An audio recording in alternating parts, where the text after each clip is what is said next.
Maria Fátima, psicóloga. Muito me apraz falar sobre tão precioso tema, o Evangelho como psicologia da alma. Esse tema é bastante interessante e são dois caminhos, eu vejo como dois caminhos que se entrelaçam e se estreitam: a psicologia e o Evangelho. E vale a pena entender um pouquinho, de uma maneira bem breve, mas a meu ver necessária, esses caminhos. A psicologia, que nasceu do útero da mãe filosofia, busca entender o que é o homem, o que o mobiliza, o que o motiva, quais os meandros que o conduz ao seu mais profundo eu, suas peculiaridades nominadas por fenômenos emocionais, os mais curiosos e às vezes conflitantes, como a intuição, percepção, ego, que é administrador da personalidade, memória, inteligência, sensações, emoções, sentimentos, motivação, mecanismos de defesa, as relações intra e interpessoal e tantos outros. Durante muitos tempos, antes de vestir a capa da ciência, era conhecida pela palavra grega psique, alma, e logia, estudo da alma. Por volta de 1879, ela adquiriu o status de ciência, graças ao primeiro laboratório de psicologia experimental ou comportamental. Vamos falar agora um pouquinho sobre o Evangelho. O Evangelho é a doutrina e a história de Jesus, o Cristo. O Evangelho é composto de 4 livros que foram escritos por 4 evangelistas: Mateus, Marcos, Lucas e João. Entenda que é João o evangelista e não João Batista, primo direto de Jesus. O Evangelho, ele faz parte dos 27 livros do Novo Testamento. Dos 4 evangelistas, 2 eram discípulos diretos de Jesus, escolhidos por ele próprio para serem um dos seus 12 apóstolos, Mateus e João. Os outros 2, Marcos e Lucas, também foram seguidores de Jesus, obviamente, mas não fizeram parte do grupo dos 12. Inclusive, curiosamente, Lucas viveu no século I da era cristã. Era pagão e foi convertido por Paulo em suas viagens missionárias. Ele era médico, ele investigou cuidadosamente os relatos sobre a vida de Jesus para escrever seu Evangelho. E existem alguns relatos que dizem que uma das pessoas que ele conversou para conhecer a vida de Jesus foi Maria Santíssima, a mãe de Jesus. E coube a ele, Lucas, relatar as vivências dos apóstolos. Daí que ele escreveu o livro Atos dos Apóstolos. Com essas simples considerações introdutórias, fica um pouquinho melhor compreender o que a seguir atenho-me, em que eu vou falar sobre o Evangelho de Jesus, o Cristo, e o quanto que isso veio acrescentar na minha vivência enquanto cristã e profissional da psicologia. Gente, é incrível o quanto que a presença de Jesus é marcante na psicologia. Sem dúvida, ele foi o maior dos psicólogos. Ele, de uma maneira única, lia com nitidez e plena compreensão e um coração sumamente compassivo e indulgente a alma de todos que tiveram o privilégio de conviver com ele. As pessoas doentes, quer física, emocional e espiritual, eram todas acolhidas por ele. e todas bebiam as suas palavras, sedentas, como almas perdidas no deserto. E muitos eram curados pela força da sua presença e autoridade divina. O filósofo Humberto Holden, do livro Sabedoria das Parábolas, que foi impresso em uma primavera de 2005, lança luz em alguns aspectos psicológicos que ser-me-á um guia seguro, junto com a minha experiência, para dissertar um pouquinho sobre a psicologia da alma e todas as matizes que virão sobre essas análises. Então vamos começar falando um pouquinho da parábola do filho pródigo.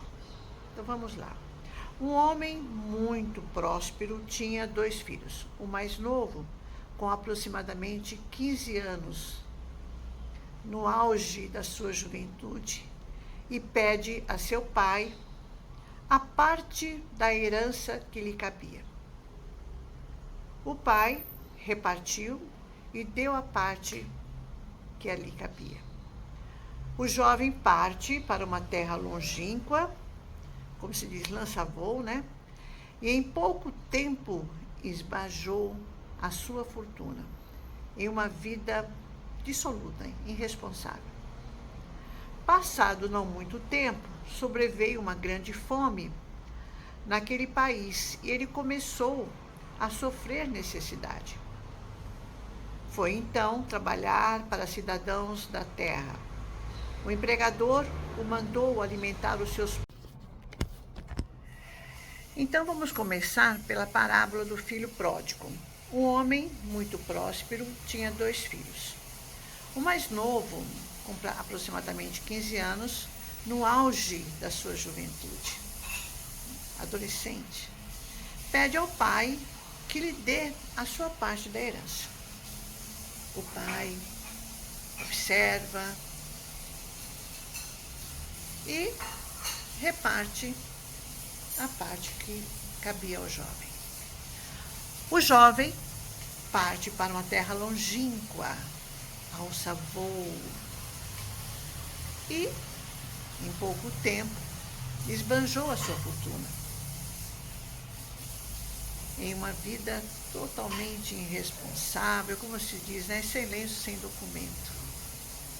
Passado não muito tempo, sobreveio uma grande fome naquele país.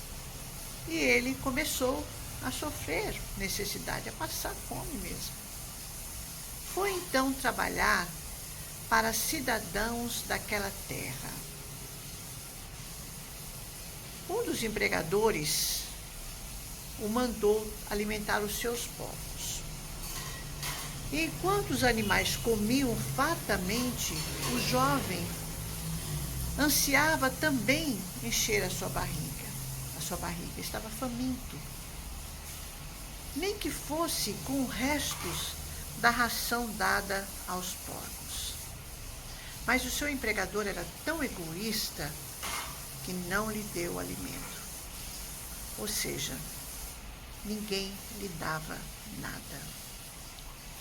Então, entrou em si, olha só, entrou, não caiu, entrou. Começa aí um processo de introspecção, plenamente psicológico. Ele entrou em si e disse: na casa do meu pai, os trabalhadores têm pão em abundância, e eu aqui morro de fome.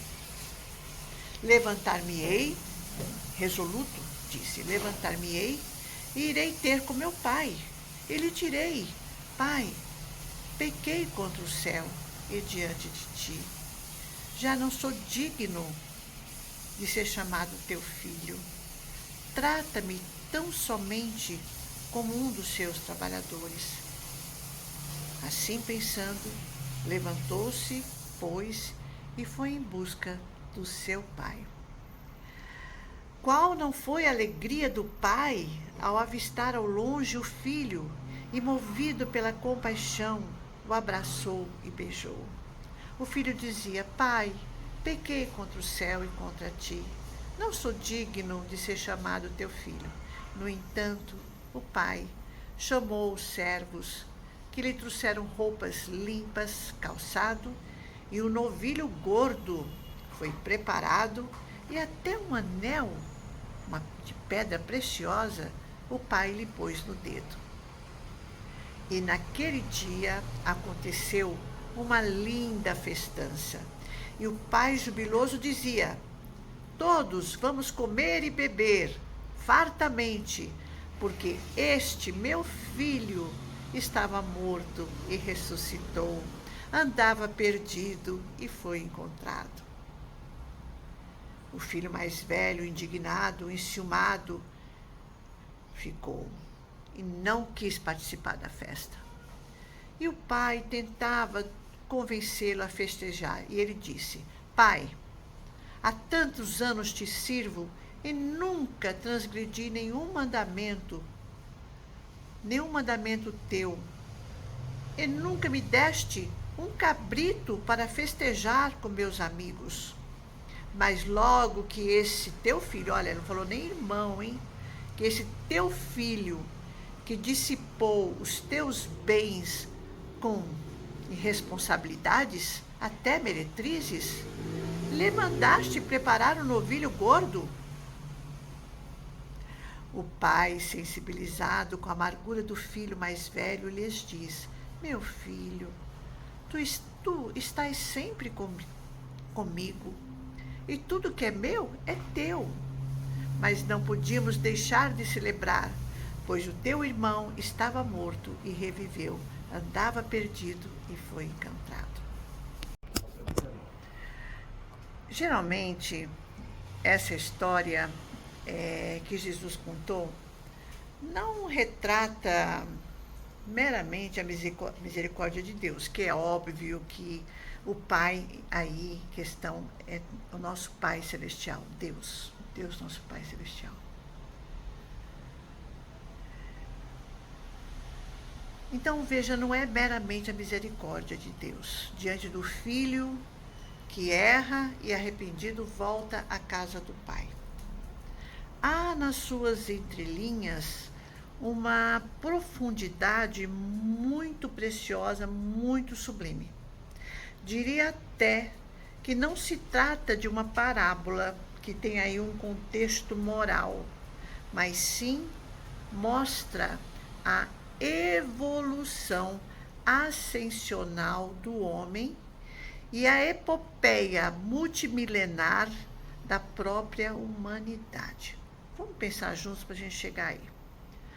Primeiramente, o que um jovem de 15 anos pede ao pai?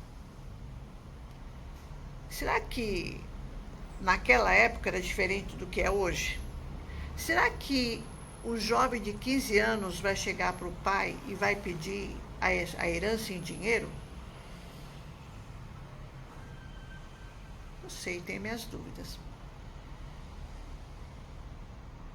Porque, veja, se fosse a questão de dinheiro, com certeza esse pai dividiria, tá, em partes iguais também para o mais velho. Daí não teria razão de ser a indignação do filho mais velho. E dividiria em partes iguais. Mas veja, o filho mais velho estava sumamente indignado. Então, veja, não era dinheiro a questão aí. Porque nós estamos falando de um jovem que, segundo pesquisas, né, era um jovem de 15 anos, um adolescente. E que nenhum pai, mesmo naquela época, em pleno juízo, lhe daria uma herança em dinheiro. Na realidade, o que este jovem buscava, aí entramos na questão psicológica, né, gente? O que esse jovem buscava era o direito à sua juventude, à sua liberdade pessoal, de ser um jovem independente, de não ser mais uma criança dependente do pai, mas sim um adolescente autônomo. Ele pede um modo de vida conveniente à sua natureza de jovem. Observem que não há nesse relato a figura materna, tentando dissuadir o jovem a não sair de casa. Até porque a mãe, simbolicamente, é útero, acolhimento. O pai é o princípio da realidade, o pai é mundo. O pai é que reserva o choque de realidade, o que sabe que a vida pode reservar, mas que a sabedoria paterna tem consciência que não pode furtar aquele filho o direito de vivenciá-la. Porque reconhece que naquela juventude está toda a possibilidade de experiência e há um dinamismo que não pode parar. E que por isso esse jovem deve assumir por sua conta e riscos o que a vida lhe prepara. Dificuldades, algumas poucas alegrias, ilusões, frustrações, prazeres e também arrependimentos e, finalmente, a tomada de consciência, o entendimento, o reformar-se e o amadurecimento psíquico, espiritual e moral, e o regresso ao lar paterno. Então, vejam que esse relato lindíssimo, né, é realmente uma história que nos remete ao nosso processo de evolução.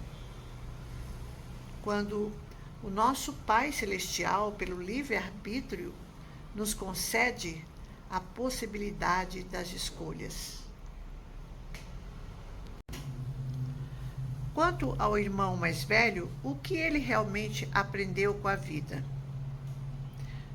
Se foi apenas um fiel servidor, sendo mais para subserviente do que para um ser que busca um viver pleno, ativo e dinâmico diante da vida. O que será que foi feito dele? Eis a questão. E aí, para vocês refletirem um pouquinho, eu gostaria de compartilhar uma história clínica de duas irmãs. Uma de 12 anos e outra de 7 anos. Ambas filhas de um pai viúvo e muito austero, que por qualquer mínimo deslize das meninas, eles as punia. E a punição era ficar horas, até que ele determinasse a saída, encostadas na parede, na ponta dos pés. Cruel, né? A menininha de 7 anos obedecia o pai, né? Mas até o pai virar as costas e voltar para o andar de baixo, quando toda feliz saía do castigo e incentivava a irmã mais velha a brincar com ela. A mais velha, muito medrosa, insistia em obedecer os desmandos do pai e permanecia no castigo doloroso.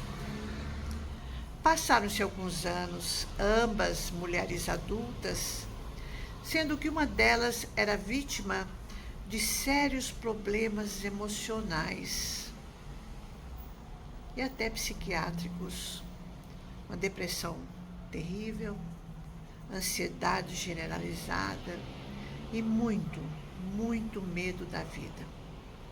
E aí eu lhes pergunto, qual das duas seria? Quem se recusou a ser uma eterna vítima? Quem é a filha pródiga nessa história? Pensem. Alexander Lowen, da bioenergética, escreveu sobre o medo da vida.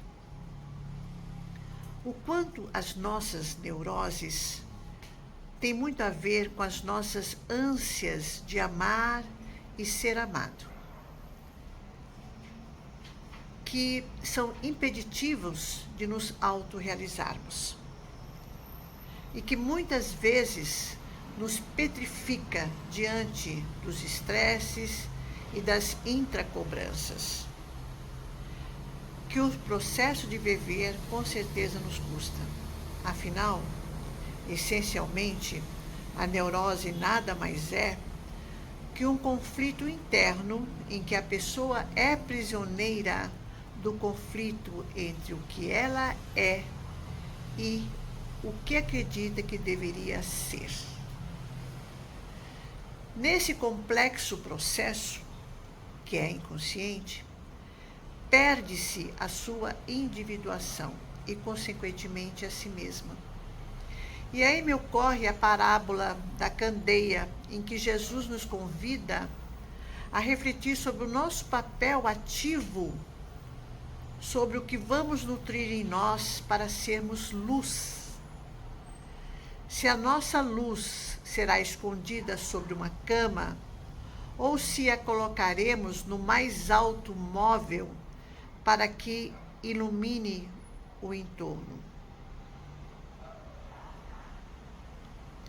Com certeza, Jesus veio nos ensinar, por Ele mesmo, como exemplo vivo, que podemos e devemos sim nos expandir, como o filho pródigo, como uma jovenzinha de 7 anos, e confiar nas nossas habilidades e na nossa capacidade enquanto co-criadores. É sempre interessante falar sobre nós mesmos, o quanto que somos impeditivos do nosso progresso. E é importante que nós tenhamos a leveza de pensar que muitas e muitas vezes somos impeditivos de nós mesmos porque em algum momento deixamos de acreditar em nós mesmos e principalmente num poder maior, numa autoridade divina que está ali sempre presente em nossa vida.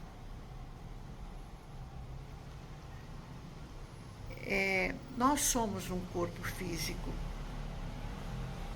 mas quando você imagina a magnitude, a grandiosidade que é o psiquismo do ser humano, você fica deslumbrado, principalmente quando você estuda um pouco, né, sobre a psicologia, né, a questão mental, você fica deslumbrado com a grandiosidade que é a nossa mente.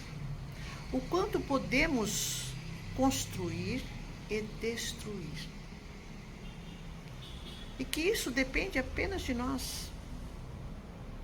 Depende apenas dos nossos comandos mentais, do que você vibra a seu favor ou contra você.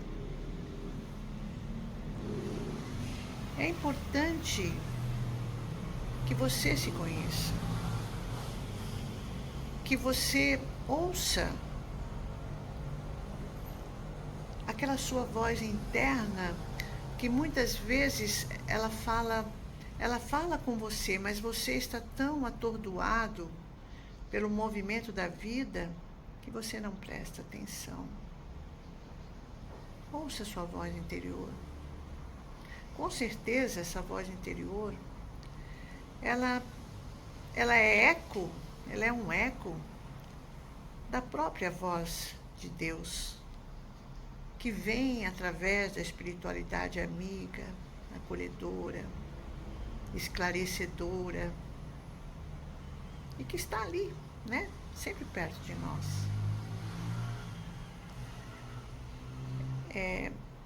Eu sou psicóloga já há muito tempo, acho que já vai para aí uns 32 anos. E eu sou prova viva, tá, de o quanto que o teu pensamento, ele é um mestre bom e às vezes um mestre cruel no teu crescimento pessoal. A qualidade dos teus pensamentos nutrirão os teus sentimentos e as tuas ações. Por isso que a prática do Evangelho, principalmente o Evangelho no lar, ela é salvadora, ela é terapêutica mesmo, porque quando você conversa através da leitura do Evangelho, você ouve a sua voz interior. E muitas coisas que até então você não sabia te vêm à tona. Ouçam no silêncio do seu coração, no seu silêncio interior, no seu quartinho íntimo, a voz que vem do Pai, através da espiritualidade protetora e amiga. Portanto, não temas, segue adiante. Uma vez fragilizado e desconhecedor do caminho, busca ajuda terapêutica, busca ajuda espiritual e procura te conhecer. E com isso, desbravar-se e alavancar todas as tuas potencialidades. Um abraço fraterno a todos e sejamos felizes. E sigamos, mesmo que a passinhos milimétricos, para a nossa autorrealização.